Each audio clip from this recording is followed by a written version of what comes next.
Hey, Sarah Copeland here. Today, I want to talk about something that's big in the news and really impacting real estate investors here in Canada. And it is the release of the budget and the change to the capital gains inclusion rate. And I am absolutely shocked. We have had a 50% capital gains exemption on the sale of investment properties. Well, the entire time I've been investing in real estate, which is going on 17 years. And the federal government has just changed that. And it's a huge impact on investors. It's a huge impact on the profitability of being able to own real estate and invest and get your returns. So I just want to give some numbers for perspective.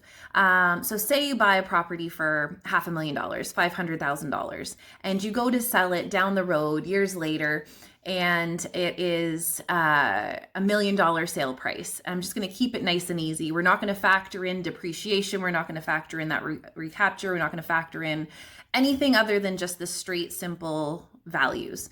So you bought it for $500,000 and you're selling it for $1 million. Up until June 25th, your tax implication, and this is how capital gains works, you have an increased value of $500,000 and you get an exemption of 50% of that. So you only have to pay tax on $250,000, which at a 45% tax rate is $112,000, $112,500.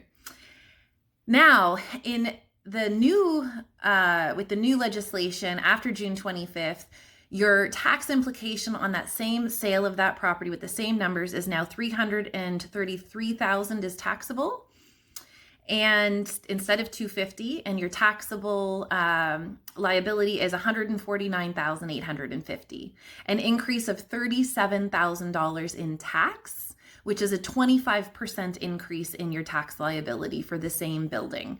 And this is huge. So this is on $1 million building. Imagine if you've got a much larger building, if you're dealing in multi-unit or commercial properties, it is going to stagnate investor desirability to jump into our markets here.